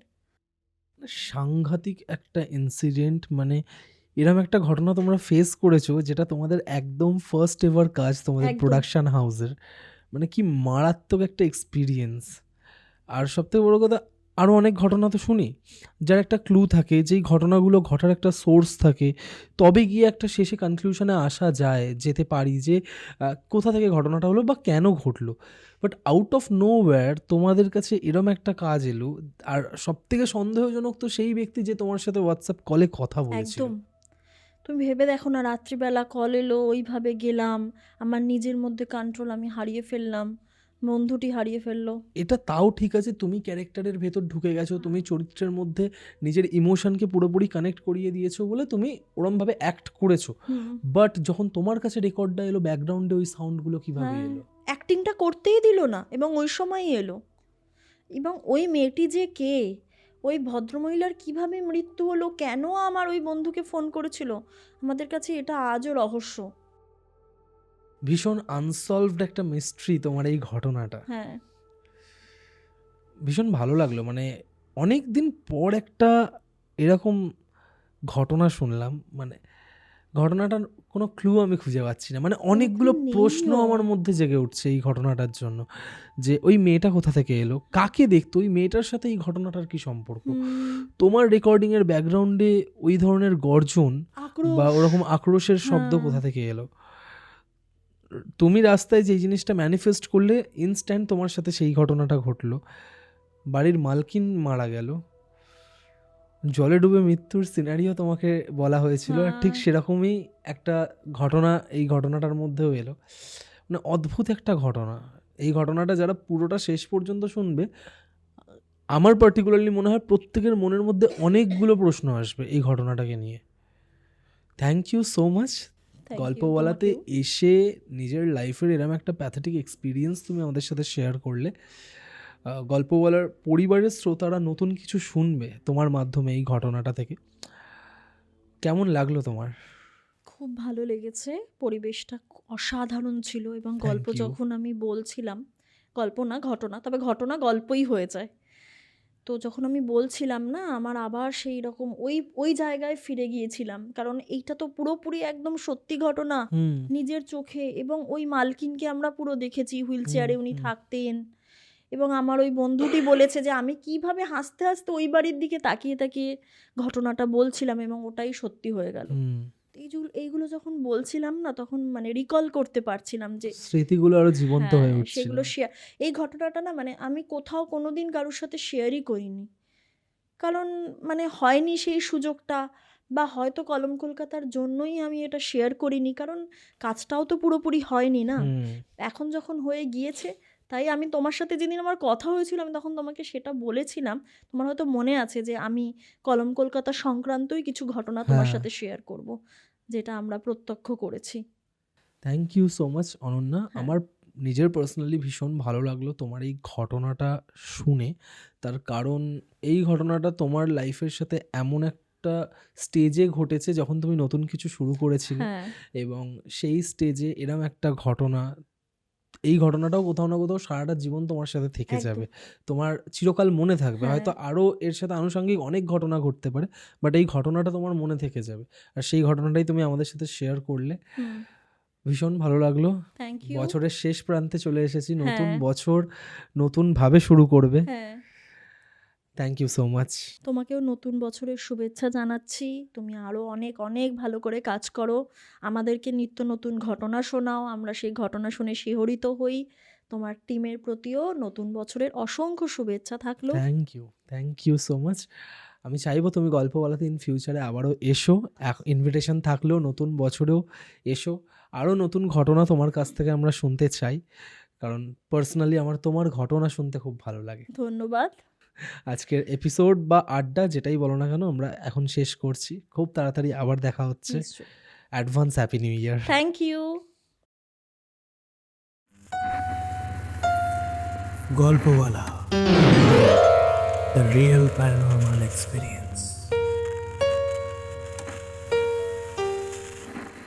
তো কেমন লাগলো আজকের এপিসোড, কমেন্ট করে জানাতে ভুলবেন না। যদি ভালো লেগে থাকে তাহলে লাইক বাটনটা প্রেস করার সাথে সাথে শেয়ার বাটনও প্রেস করুন। আর যদি গল্পওয়ালা ইউটিউব চ্যানেল আজকে ফার্স্ট টাইম ভিজিট করে থাকেন, তাহলে চ্যানেলটা সাবস্ক্রাইব করার পাশাপাশি স্পটিফাই পডকাস্টটিকেও ফলো করতে ভুলবেন না। ভুলে গেলে চলবে না, গল্পওয়ালা আমার আপনার প্রত্যেকের নিজেদের যৌথ পরিবার। আজকের এপিসোড আমি এখানেই শেষ করছি। শনিবার আসছি আরও একটা মারাত্মক হরর এক্সপিরিয়েন্স নিয়ে।